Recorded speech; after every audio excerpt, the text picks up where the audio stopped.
Yeah, I think that's really important. It's a journey that we embark on without training. I think, people who become authors or people who write for the pleasure of it, we tend to be obsessed with it. I think it's important to us and it takes hold, but there's no training for it. Welcome to You May Contribute a Verse. I'm Brenna Jennerette, children's book author of the upcoming nonfiction picture book, A Bike is Not Just a Bike, about how the bicycle helped to usher in the women's revolution, illustrated by Michelle Piaria, launching July 21st, 2026, and now available for pre-order. I'm joined by my co-host, Josh Munkin, dad, kidlit author, and science communicator. This episode is proudly sponsored by Canadian children's book publisher Tealmore Press, where every book sold supports reforestation. Check out Tealmore's newest release, Enough to Share, written by Mary Helen Berg and illustrated by Sue Todd. It's a warmly illustrated book about our beautiful and fragile planet with themes of sharing and the importance of coexistence. Check out this title and the full Tealmore catalog at tealmorepress.com, including titles like Naked, Fungi Are More Than Mushrooms, and Supermoon. Today's guest is Joan Galat, writer, speaker, and consultant extraordinaire. Joan has been writing since a very young age and has built quite a prolific career.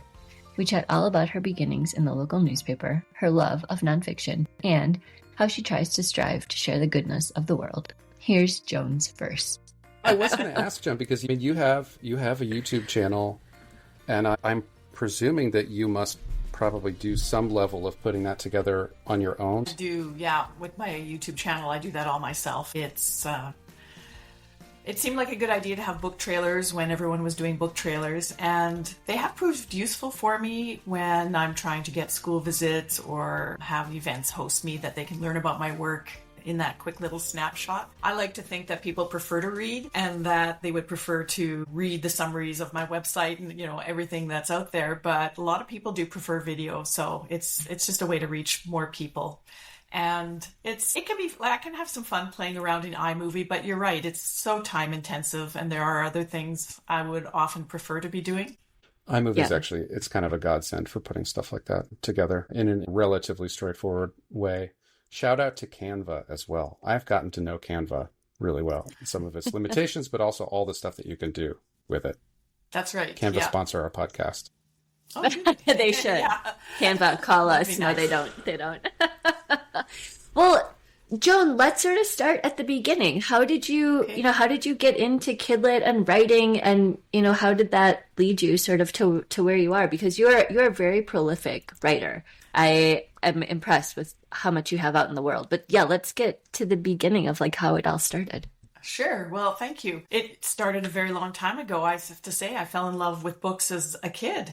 Something in me early on wanted to be part of that world. I was making books when I was 8 or 9 years old. I was writing stories and poems and drawing pictures that clearly did not suggest I should be an illustrator.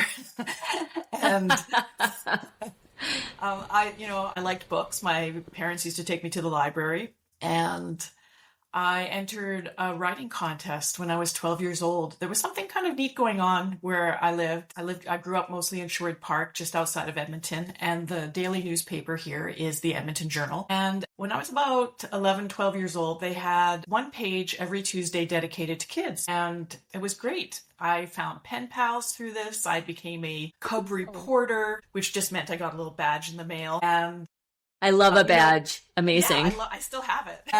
Yes. They had writing contests, and so I entered a writing contest. I did not win the contest, but my name was in the newspaper. It said honorable mention, Joan Marie Galat. So I felt like they were saying, good job, Joan, but you don't get a prize. Because my name was in the paper, though, something else could happen, something very unusual, I think. I got a letter from an editor of a weekly newspaper, the weekly newspaper in Sherwood Park, and it said, Dear Joan, I see you're a writer and you live in Sherwood Park. Would you like to write for the newspaper? We'll pay you for it. And I thought, wow, I actually had a job delivering the paper and the flyers, and I thought I was promoted. Now I'm going to write for the paper. But like every writer, I had the big problem. I want to write. What should I write about? And I had already somehow heard that advice, I think, write about what you know. I didn't know what to write about, and I was casting around for ideas, and I liked nature and wildlife And we had a birdhouse in the backyard. And whenever I went near this birdhouse, these little birds that were living in there, tree swallows, would attack me. They'd swoop and dive bomb me and try and scare me away. And I was, I didn't want to disturb them and have them desert the nest. So I was careful. But one day I could hear that there were chicks in there. I could hear this peep, peep, peep coming out. And so I dragged a chair over. I climbed up. I looked inside and I saw the baby chicks. And out of nowhere, the parent birds came swooping and dive bombing. And at some point, I realized I had a story to tell. And so that was the first story I had published. I wrote about the birds in my backyard and what happened. But it was a weekly newspaper. I still had a problem. I was going to need a new story every single week. And I learned something that's really good for writers to know throughout their careers or at any entry point is sometimes, it's so important to read if you want to be a writer. And we used to get the Edmonton Journal every day, and I would read that page every Tuesday, but I would also flip through the newspaper. I would look at the headlines. I would read the horoscopes. I would read Ann Lander's column. And for, new audiences who might not know, that's an advice columnist. And I liked her column, and I thought, maybe I'll have a question and answer column. That seems easy. But not advice on relationships. Having been a 12-year-old with no relationships, I would write about birds since I'd had good luck with that. So I asked people to send me questions about birds, and I had a lot of books on birds, and I was a frequent library goer. So if people sent me questions, I could look up the answers, put things in my own words. My mom was the lady with the red pen. She checked my work, and we did everything by mail back then. So I would mail it to the newspaper. I honestly don't know how old they thought I was. And I didn't bring it up.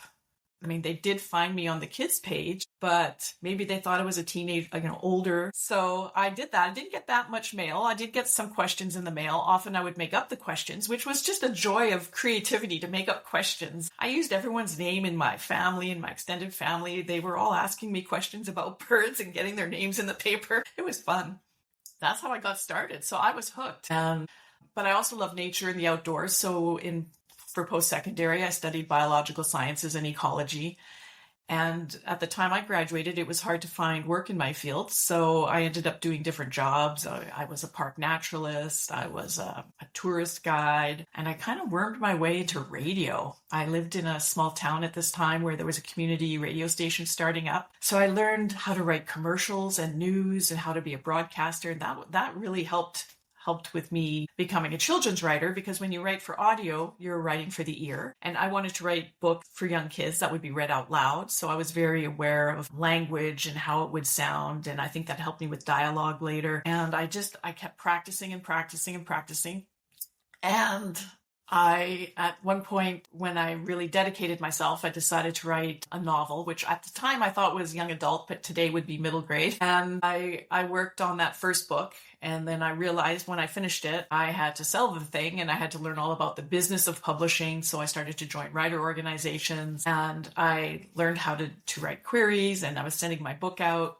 And I was getting I got plenty of rejects. I had one publisher that was interested and it looked promising, and that, I was getting comments. So I knew I was on the right track. And I thought at this point, maybe it would help boost me up in those slush piles if I had more writing credits. So I started freelance writing for newspapers, and I built up to magazines. And I started with really obscure magazines and obscure newspapers. And then I was able to work my way up into more mainstream credits. And then I joined the Writers Guild of Alberta, which is a great organization that helps you learn about getting published and advancing you along your career goals. And in the market section, one day I saw a publisher was looking for nature-related books. And I thought, oh, well, that's perfect for me. I should be writing something like that. So I had a couple ideas and I sent them off with a writing sample. And I got a reply. It said, we're not interested in this idea, but we welcome you to send us more ideas. And so then I sent them the idea for what became my first published book, Dot to Dot in the Sky, Stories in the Stars. And that's a book that became a series that partners sky science with the stories that early peoples and ancient cultures first told about the night sky.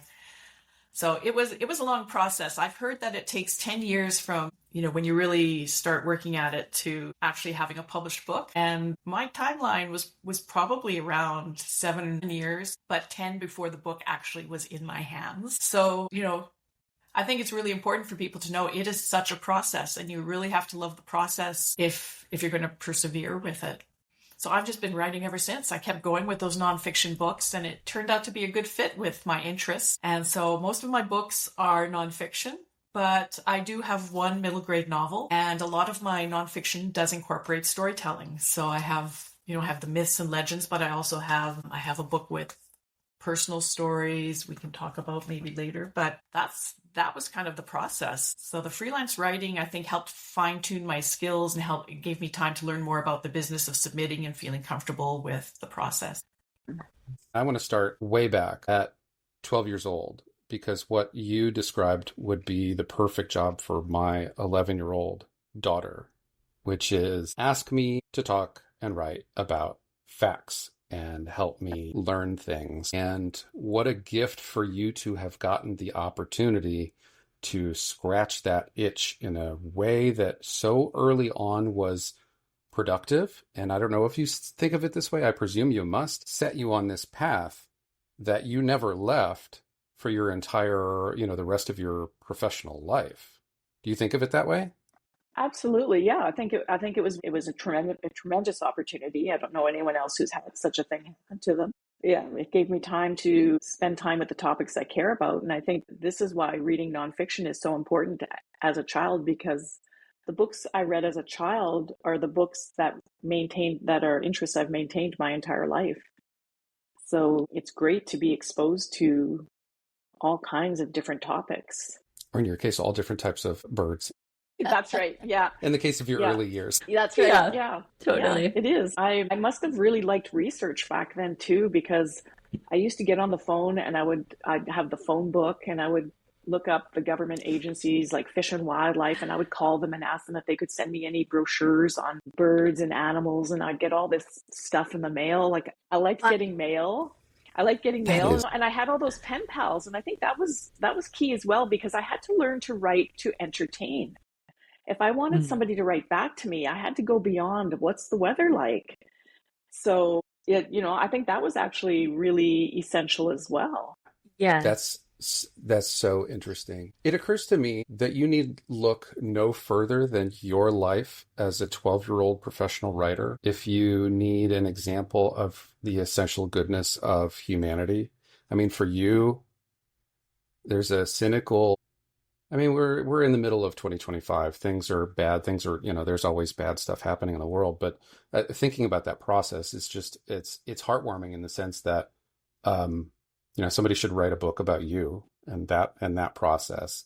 You reaching out to these people who don't have to give you the time of day and help you out, but people genuinely want to. They want to share these bits of themselves and to be sort of approached in this very earnest way by someone who wants to learn and wants to share the goodness about the world. I think that's really, it's lovely. Well, I appreciate your comments. And I think that when you're interested in a topic, it removes the age barriers. If I'm outdoors with a group of people and we're all interested in whether it's nature or writing, nobody cares about age. We just care about how can we figure this out or how can we do it better.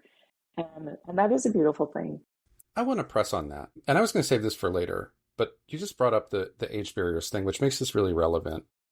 Yeah. It didn't take me long to get into your book, Give Yourself a Pep Talk, to get in to see how transparent you were about yourself, your challenges in your own life. It didn't take long in the first couple of pages of that book for you to be really transparent in an age-defying way about, for example, your painful divorce. And I wonder if you have an intentionality in how you approach that, how you think about these really complicated scientific concepts, yes, of course, but also sharing this personal part of you. Dark Matters is similar. There's a sort of like there's a memoir aspect to it where you are talking about, you're talking about when you were a kid, but there's a lot of memoir stuff in there of you sharing things that are way beyond it just being how do animals deal with light pollution and biodiversity and all that sort of thing.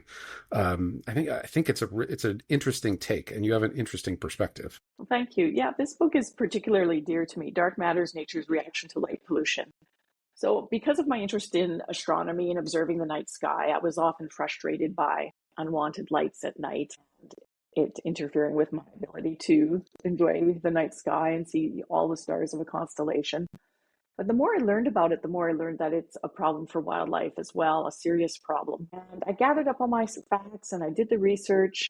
And I wrote about light pollution. I sent off a manuscript to a publisher who wrote back and said, this is really important. This is, at the time, scotobiology was a very new science. People didn't know about light pollution. And he said, there are no other books on this topic for kids. But there's often a but when you're talking to a publisher. I think you need a narrative. And I said, well, what do you mean? Do you want me to sneak my facts into a novel? And he said, no, I think, why don't you write about your life, about how you became interested in nature and wildlife and looking up at the night sky, and tie that together with the light pollution. So he challenged me to do this. And I said, okay, I'm willing to try, but will you offer me a contract? And he said, let's see it first, which is not uncommon. So I was willing to take the challenge. I thought it was really... It's like publishing chicken.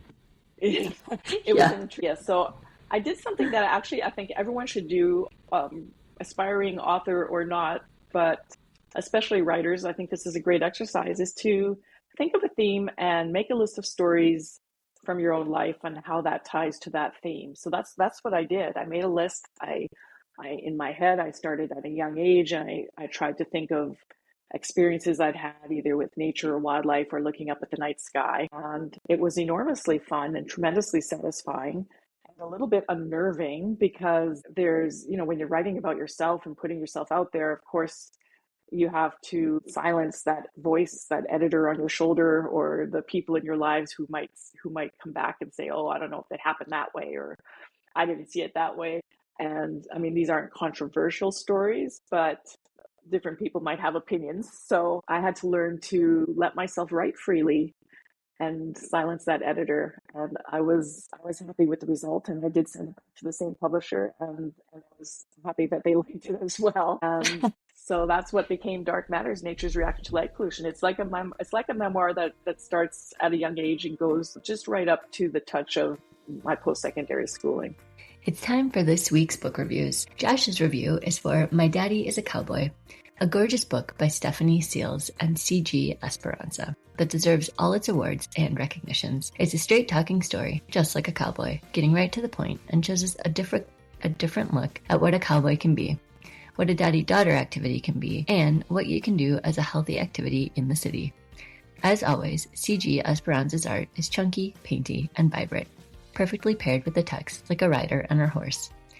And in Josh's view, in the age of Gen AI-use, Seals' adept use of the semicolon, oh my gosh, that is a tongue twister, is icing on an already delicious cake. Yeehaw! And yes, Josh typed that into his review just so I'd have to read it. And my review for this week is for TIC-ERRIFIC Me by friend of the pod and real-life friend Alicia Meyers, illustrated by Cait Brennan. I was lucky enough to get an advance copy of TIC-ERRIFIC Me, and wow, the easy-to-follow text was both engaging and informative. I learned so much about what having Tourette's syndrome really means and how it might look for kids. A super insightful read for both adults and kids, and a one-of-a-kind picture book I haven't seen elsewhere. A truly unique and important picture book to add to any bookshelf. Don't forget to get your own reviews and library requests in. It's the #1 way to help an author's sales. And now, back to our show. Wow. So Joan, I want to kind of backtrack just a little bit, because I'm really interested in how you went from writing for magazines to making the switch and writing for books, or writing books. How did that happen? And was that something, that you had always had your eye on? I'd always had my eye on writing books. I thought that I would be writing novels, but it ended up that I never did sell that very first novel that I wrote. I still feel like maybe I could now if I would like to revisit it. That's one of my plans, is to revisit the first work and apply what I've learned since then to it. Yeah, that was always my goal, was to be a published author. So once I wrote that first book, I realized I just had to learn everything about the business. And because the rejections that I got often would say things like, we're not considering manuscripts right now. I had purchased a list of publishers who were supposed to be considering manuscripts, but a lot of my rejects weren't really true rejects. They were, we're not even accepting any more books right now. So I understood that it wasn't personal, and I would say that some of my success is the ability stems from the ability to bear rejection and to see it for what it is. Maybe the publisher has enough books right now, or maybe it's not the right time, or, you just have to find the right person who has the same vision as you do.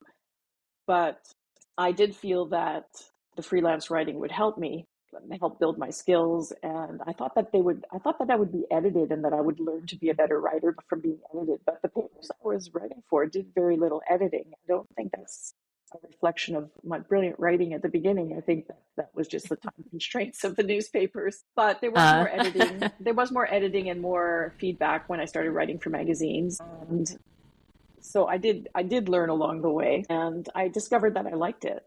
I have to say though, this was a point in my life where I had 3 children under 6. And so it was all I could do to write 1 magazine or newspaper article a month. So that was my goal, to write 1 a month. And I would choose stories. That's pretty good with all those little kids. Yes, I think so. I'd have to time everything perfectly, like naps and kindergarten, everything had to line up. And it took a whole month to have enough days line up that I could do an article. And but I discovered I liked it. So it was good. It was good that I was doing it, but my big goal was still to have the book published. So I was reading everything about getting published and how to go about that. I had joined writer organizations. I didn't have a lot of writer community at that time. I had a little bit of one. When I lived in a small town, there was a writers group. And I have to say there was some inspiration there, because I went to the first meeting, and a lot of people did go to that first meeting in the fall when things started up again. And I met a real author who had a book published, and I was so excited. And I thought, I'm going to learn a lot from these people. After that, though, there was only 4 of us, and none of us were published. That came every month. And but I thought, I can't go to this meeting every month and have someone say, what do you how's it going? What are you doing? And say, I've done nothing. So I really set myself some goals that I was, if anyone asked, not that they really were, but if anyone asked, I could say, yes, I am making progress. So before I was freelance writing, but when I was writing that first novel, I would take my son to play school. I would get my daughter down for a nap. And at this point I was pregnant, and I would write for 2 hours once a week. And I would get a few evenings if everyone went to bed on time. And so over 9 months, I had that first, the rough draft of a first novel. So that's always the big challenge, is where do you find time to write? How can you fit it into your busy schedule? And you can, but you have to give something else up. So you were working on a novel, but then at some point you pivoted to shorter works, right? To picture books. So was that part of it, the time constraint? Is that part of what sort of pushed you in that direction? No, I thought I would like to write picture books, but most of my books at the beginning were ages 8 to 12. The nonfiction was for ages 8 to 12. Okay. Yeah, I do. And I do have what was the first book that you had published? The first book I had published was Dot to Dot in the Sky, Stories in the Stars, published by Whitecap Books. And it's for ages 12 or 9 to 13. Actually, a lot of adults buy it because it's a book about the night sky. And the idea is, when I looked up at the night sky, you see all these dots. And I thought, if I only had a giant pen and I could connect the dots. Yes. I show in the book how you can jump from one star group to the next and find the constellation. So it doesn't really matter how old you are. If you don't know how to find Orion or the Big Dippers or any of the constellations, you can start with this book, and it's just a great book. Yeah, so very cool. That's how I launched into it. So I wrote that first book that was never published, and then I started doing the freelance writing to build up my writing credits. And so then when I submitted my proposal, so I sold the Dot to Dot in the Sky based on a proposal before I wrote the book, which is just the joy of nonfiction. You do that. Yeah. I need to get into that racket. Right? Where I don't have to write something yet before I sell it, and then somebody wants me to, and all of a sudden now I can have an accountability partner and a deadline to work against, which That's really is the journalist in me. Yeah, it is a lovely thing about nonfiction that you could do that. So yeah, that was the approach I took. And when I submitted that first book to the publisher, I was able to say in my query letter, I'm a freelance writer. I have, these credits. And it was a few years later before I actually met the publisher in person. But I asked him, I said, did it make a difference that I had done that? And he said, absolutely. Like, I think that publishers, if you have some freelance writing credits, they know that you've been edited and you've survived and you're still writing, and that they don't want to be the ones who come to you with an edit and have to teach you that this is normal and that it's not personal. They want to know that you've already learned that and that they can just proceed with making this the best book it can be. Was there ever a time where you struggled with that? And I'm maybe painting a mental picture as a very consistent and intentional journey.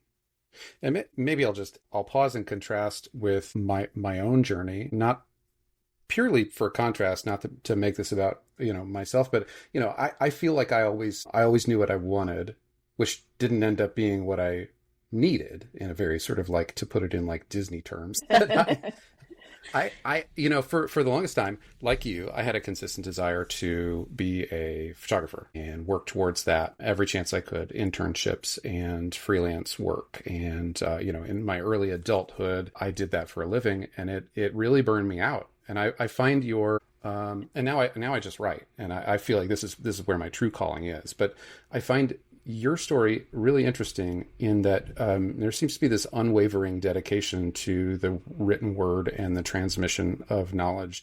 And also, it occurs to me that I feel like I'm really gushing on you, Joan, which I don't mean to do. But did you ever second guess things or have trouble adjusting to aspects of the writing life? I've been pretty comfortable with it. I mean, yes, I've been, rejection can get you down, and I have felt extremely frustrated trying to sell books with the length of time. Sometimes things take to go from idea to completion. There's always challenges, but I've been pretty steadfast in what I wanted to do. I've been consistent with that. It brings me a lot of joy, and I think because there's so many aspects of it, and you'll know this also as authors, like you get the idea and you think, oh, this might be something, and that's great. That's one of those great feelings. And then you start tackling it, and if you enjoy the process, because you see your rough copy grow better, that's very satisfying. And then when you send it out into the world and somebody shows an interest, maybe you don't sell it right away, but you start to get, we like it, but you're getting closer. And then when you sell it, that's just the best thing ever. But then when you hold that book in your hand, that's wonderful. And if you actually know that somebody's read your book and has enjoyed it, there's just so many levels of satisfaction throughout. And of course, each one could pivot, right? You might get bad reviews. The book might not sell as well as you hope, and there can be setbacks beyond your control. You might wish that your publishers promoted more, or that your book wasn't released on the same day as one of J.K. Rowling's books or something, right? Things can go wrong that are so beyond your control. But it's those other joys that sustain you beyond beyond what you might think as commercial success. There has to be those other joys along the way that sustain you. And they do sustain me. And also, I really enjoy speaking to audiences, like going to schools and libraries and sharing my work with kids. And sometimes when I go, they know about my books, but I often have gone to schools or libraries where the kids haven't been prepped and they don't know about my books. But I learn afterwards that they started visiting the nonfiction section of the library, or that there's kids who came out of the woodwork that want to write too, and they're inspired by what I was able to do as a child. So those are all very satisfying to me. What you're describing is a theme that we've explored on the show, some, but not enough. Everybody's frustrated with all of this process, but what you're describing, I think, is really helpful and healthy mindset to take. This, again, in intentionality with where you get your dopamine spikes and where you get your incentive. You're choosing to focus on the good reception and the hitting the milestone and the journey, rather than, oh my God, I got to slog through all of this crap before I get the final book in my hands, and it's going to take forever. And, to a certain extent, it's just something that you have to reconcile as part of the process. And if you take this sort of healthy and well-adjusted perspective, this journey, I guess, in essence, what you're saying is can be a satisfying journey as you move through it, rather than as you get to the end result. Yeah, I think that's really important. It's a journey that we embark on without training. I think, people who become authors or people who write for the pleasure of it, we tend to be obsessed with it. I think it's important to us and it takes hold, but there's no training for it. How do you promote your books? I mean, you could be a professional marketer, you could be you could have a Master of Fine Arts, you could have all these different qualifications, but there's not really one training. You can't go get a degree in being an author. And so there's so many elements to learn, and we're all good at different things. You might, some people don't want to talk about, they don't want to do the publicity. Some people are comfortable with publicity, but there's no right or wrong way, but there's no training for it. So you learn as you go along, and then one day you have that hindsight of, oh, I wonder what would have happened if I'd taken this fork, or if I should have spent more time this way. What I've noticed with being published with different publishers, like with the marketing demands and things that we all hope will pivot us towards a certain kind of success. One publisher wants a lot of reviews on Amazon, another publisher could care less, and they want you to go off to bookstores and do signings, and just everyone has their different ideas on what will achieve the big sales, but they can't be the end game. When you have an idea for that book, when you have that gem, I guess you have to think about your audience. And you mentioned earlier, Josh, about communicating facts. And I think sometimes, like, several of my books might just be reflecting my pet peeves, how I want the world to be. I want there to be less light pollution. I have a book on animals and litter, because animals are eating trash and garbage, and this is terrible. So I have a book, Too Much Trash, How Litter is Hurting Animals. And then I don't like to see dead animals on the road, so I have a book called Wildlife Crossing, Giving Animals the Right of Way. And Make Your Mark, Make a Difference, a kid's guide to standing up for people, animals, and the planet. So some of my books are really encouraging kids to be active in the world.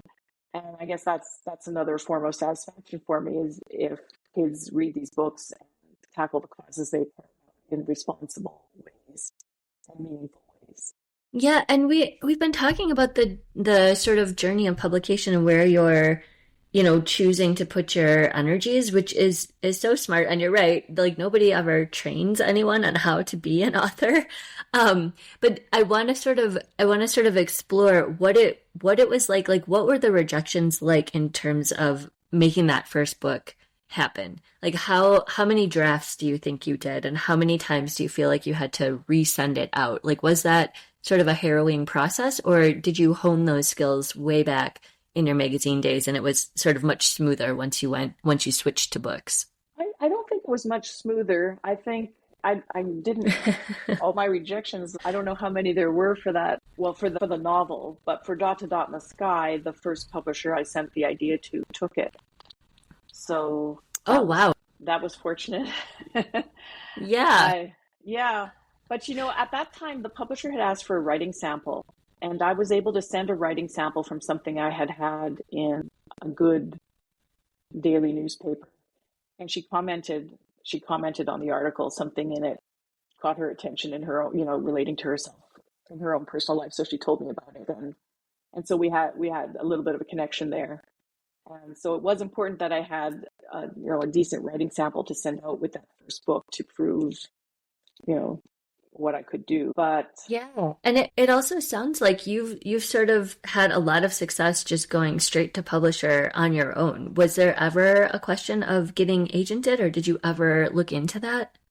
I did. I went to a conference, and you could set up 10 minutes with an agent kind of thing, or 15 minutes. And so, yeah, it was kind of funny. I was wearing, we all had our name tags on, and a different author had written Margaret Atwood on her name tag. She was not Margaret Atwood, but she'd just written that on the back. And I thought, oh, that's funny. So I wrote J.K. Rowling on the back of mine. And it had, when I met the agent, and when I met her, she goes, oh, you don't need an agent. And I'm like, what? And then I realized what's happened. So that broke the ice, and it was, we laughed. And she offered, she looked at my books. You said J.K., just kidding. Yeah. Nice. JG, JK, it's so close. Just kidding, Rowling. That's right. But I brought my books with me in the Dot to Dot Sky series, and so I was able to show her my work, and so she could see at a glance, they're quality books, they're well, the publisher did a beautiful job with them, and she could see my work, and so she agreed to represent me. She in the end felt that she didn't know the nonfiction market as well as the fiction market, and we parted ways. And so I've had some different agents over the years, and it does free one up, you know, It does, yeah. to focus on the writing. So in Canada, we feel like we don't need, children's writers don't generally need an agent except to get into the larger publishers, which is the long-term goal, right? You build up your writing credits, right, and then you hope to get with a larger publisher. So there, you know, that's the benefit. Thanks to having an agent, I've had 6 books published and 2 sold as audiobooks. And oh, cool. you know, I'm not sure that some of those books I might have sold on my own, but some of them definitely not. Some of them the agent was key, absolutely key. It can be worthwhile, but it's usually harder to get an agent than it is to get a publisher. That's fascinating. But yeah, that's an interesting dichotomy there. The journey and the relationship between, you know, the 3-legged stool of like agent, author, creator, publisher can come in a lot of different forms. And it's very relational and depends a lot on what you want out of the journey.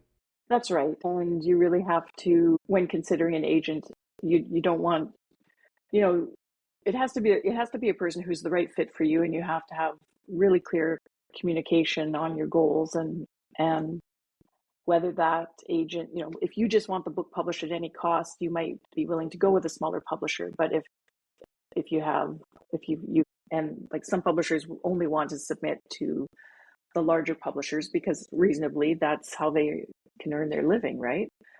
But sometimes we have a book that we just want it out there, and some agents might let you submit on your own, or they may say, well, that's a conflict. So it's good to do your homework before you sign on with anyone. Yeah, definitely. Joan, I just want to acknowledge we are getting close to the hour, so I wanted to real quick sort of get in or ask the question, you know, what do you have coming up, and should our listeners, you know, look for anything on the horizon for you to support your writing journey? Well, I would love for visitors to check out my recent titles, particularly Make Your Mark, Make a Difference. The book is written for ages 10 and up, and it looks at issues in our world, but it makes the point that, you know, activism doesn't have to be loud. Activism can be quiet. It can be art, or it can be writing, or it can be many different things. But we all have different things that we're concerned about in the world, particularly in current times. And we don't have to feel helpless. We don't have to be marking with signs. That is an option, but that's not what the book is about. It's about finding what's meaningful to you, and also it's a book that is really good if, you know, parents and caregivers want to educate, you know, have their kids understand how to sort through information and misinformation, and to really use credible sources before coming to your own conclusions about things, and maybe not to get all your information on social media, but to do research from reliable sources and be able to recognize those. I think that's a key part of the book that I hope people will take away. I'm always working Joan. on lots of different projects, but our society so desperately needs media literacy. This is a very useful topic to explore. Yeah, absolutely. I mean, and that's the thing about writing as a child, like, you know, there's a lot of emphasis on writing stories, but and reading stories, but we need to have those books with the facts in them, because if you've spent your whole, I mean, I read stories, I love novels, I read a lot of all kinds of books, but you don't want the first fact-based information somebody sees to be when they're 18 or 19 or going to university. You want them to have seen fact-based books beforehand, so they know how information is presented and what it means to have a good source and a reliable source. I want to reference something you said a little bit ago, Joan, related to the nonfiction that you write. It is its own sort of activism. It reflects the type of world that you want to see, and you explore the concepts like roadkill and litter and light pollution and all this that reflect the values that you share. Is there an intentionality, or are these conversations that you have with your publishers regarding who you specifically want to reach, how you write the book, how it's positioned or presented, more than just straightforward education? It becomes like a conversation starter. That seems to be kind of a running theme where you're transcending groups, you're transcending, you're starting conversations. I am. It is intentional on my part in that I hope that children will read these books and care about the same causes, but I want them to bring the message home and talk to their families about it, about the different things, or see that writing could perhaps be their form of activism as well. Yeah, it is my form of activism. I do think of it that way. But first of all, I write the book. I don't think the agenda is apparent in as much as, I mean, this is what I'm writing about, but I don't think the books aren't preachy or anything. They're just, these are the facts, and these are some ways you can make a difference. So I do hope that my message reaches people. And I've had response in thinking of the light pollution book where kids said, I didn't know that. And teachers sent me comments later saying, the kids told their parents they've got to close the blinds at night, and we've got to do these things differently now. And they cared a lot about the topics. I mean, kids generally care about animals, and we don't always realize that our actions can be harmful. No, it strikes me as one of the most satisfying things about writing and having your thoughts and your research and your positions received by audiences is when it really does, when it resonates and has your intended effect, which is to create conversation around something that you find interesting or enlightening or important to the future of our world. Perhaps I should tell you about Mortimer Rat Race to Space. I originally wrote a nonfiction book about living in space, and I had a lab rat in the sidebars making smart remarks about the astronauts, and an agent was sending out this book, and publishers were saying, well, we want more Mortimer. Can she write a novel? And so I took that on, and my facts about, I was very interested in what is it like to live in outer space. I'm very curious about it. What is it actually like to live on the International Space Station? And when I was going to schools and talking about the space station, kids hadn't heard of it. And that, I had to write that wrong as best I could, I guess, because humans have been living in space on a continuous basis since the year 2000. So it'll be 25 years, I think, in November. And so my book became a story about a YouTuber lab rat who sets out to use science, his videos, to prove that lab rats should be part of a future mission to Mars. And so this time I did have to work my facts into a novel, and it was such a great experience. I learned so much. I know how to write nonfiction. I thought I knew how to write a novel because I'd written that first one, but this time I was working in all these facts. It was a great challenge for me as an author. And I would actually, sitting at my keyboard, sometimes I would just actually sweat because I knew I had to put my character into trouble.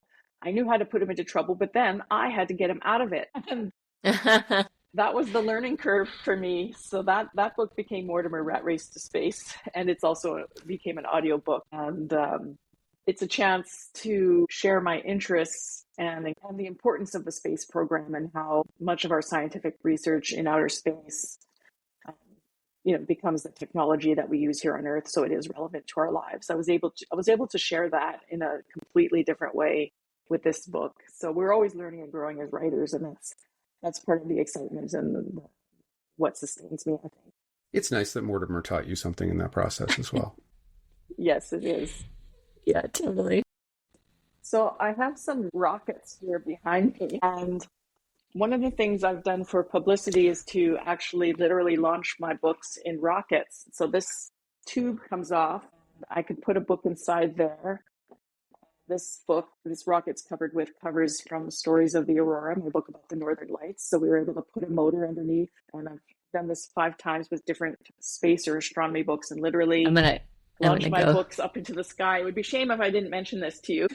Yeah, and for the people who are listening, sorry, we turned off our video to save bandwidth, but for the people listening, you have some of this on your YouTube channel as well, right?